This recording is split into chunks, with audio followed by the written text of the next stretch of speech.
తుప్పియు తినివేయును, దొంగలు కన్నము వేసి దొంగిలెదరు అన్నాడు. యేసు ఇక్కడ చెప్తున్న మాట ఏమిటంటే, చెప్పబడిన మాట, మీరు మోసపోకుండా చూసుకొనుడి, ఎవడును మిమ్మును మోసపరచనీయకుడి, మిమ్మును గురించి మీరే జాగ్రత్త పడుడి అన్నాడు. ఈరోజు అనేక మంది విషయాల్లో మోసపోతున్నారు, జాగ్రత్తలు తీసుకోలేకపోతున్నారు. దానికి గల కారణాలు ఏమిటి అనే విషయం మనం చూసినట్లయితే, ప్రభు ఒక ఉపమానం చెప్తున్నాడు. మీరు ఏ విధమైన లోభానికి ఎడమీయక జాగ్రత్త పడుడి, ఒకని కలిమి విస్తరించుట వాని జీవమునకు మూలము కాదు అన్నాడు. అక్కడ తన యొద్ద ఉన్న జన సమూహంతోనూ శిష్యులతోనూ యేసు ఉపమాన రీతిగా చెప్తున్నాడు. ఒక ధనవంతుని భూమి సమృద్ధిగా పండెను. అప్పుడు అతడు, నా పంట సమకూర్చుకొనుటకు నాకు స్థలము చాలదు గనక నేనేమి చేతునని తనలో తాను ఆలోచించుకొని ఈలాగు చేతునని చెప్పి నా కొట్లు విప్పి వాటికంటే గొప్ప వాటిని కట్టించి అందులో నా ధాన్యమంతటిని నా ఆస్తిని సమకూర్చుకొని, నా ప్రాణముతో ప్రాణమా, అనేక సంవత్సరములకు విస్తారమైన ఆస్తి నీకు సమకూర్చబడి ఉన్నది, సుఖించుము, తినుము, త్రాగుము, సంతోషించుమని చెప్పుకొందునెను.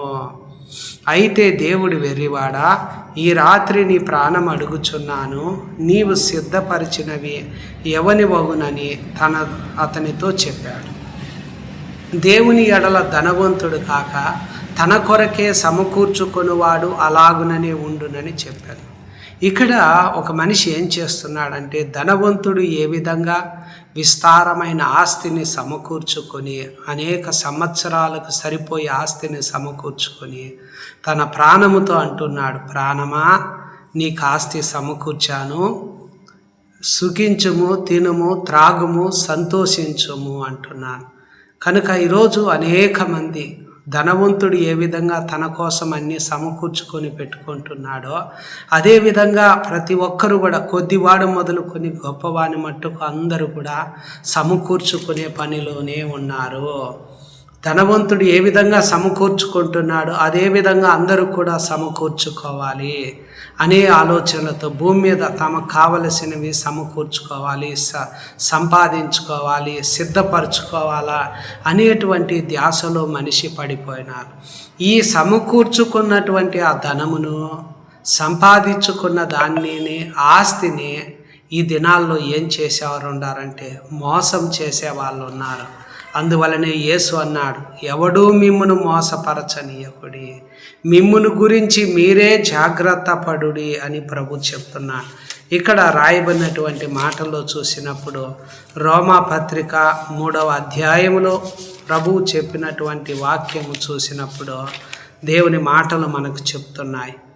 మనిషి గొంతుక తెరచిన సమాధి నాలుకతో మోసము చేస్తున్నాడు, పెదవుల క్రింద సర్ప విషం ఉన్నది, నోటి నిండా శపించేది పగ ఉన్నది, రక్తము చిందించేదానికి అతని పాదాలు పరిగెత్తుతూ ఉన్నాయి, నాశనము, కష్టం అనేది అతని మార్గములో ఉండాలి, శాంతి మార్గము అతను ఎరుగడు, వారి కన్నుల ఎదుట దేవుని భయము లేదు. ఇక్కడ మనిషి ఏం చేస్తున్నాడంటే నాలుకతో మోసం చేస్తున్నాడు. ఈరోజు అనేక మంది సమకూర్చుకున్న ఆస్తిని నాలుకతో మోసాలు చేస్తున్నారు.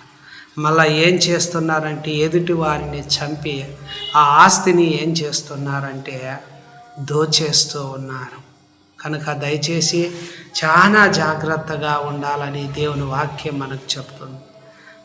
మనిషి సంపాదించుకున్నటువంటి ఆ ఆస్తులు ఎక్కువగా వచ్చి మోసాలు చేసి సంపాదించుకున్న దాంట్లోనే ఎక్కువగా ఉంటున్నాడు. కావున ఏం చేస్తున్నారంటే నాలుకతో మోసాలు చేస్తున్నారు. నోటి ద్వారా శపించేది పగ అనేది ఉండదు. మనిషి రక్తము చిందించేదాని పాదాలు పరిగెత్తుతున్నాయి. కనుకనే మనిషిని నాశనము, కష్టం అనేది మార్గాల్లో ఉన్నాయి. శాంతి మార్గాన్ని మనిషి ఎరగడం లేదు. కన్నుల ఎదుట దేవుని భయము లేదు. కనుక దయచేసి ఎక్కడ కూడా మనము మోసం చేసే వాళ్ళు ఉన్నారు. కావున మోసపోకుండా నువ్వు చూసుకోవాలి. నీ గురించి నువ్వే జాగ్రత్త పడాలి అని, మనుషులను గురించి మనము జాగ్రత్త పడాలి అని దేవుని వాక్యం మనకు చెప్తుంది.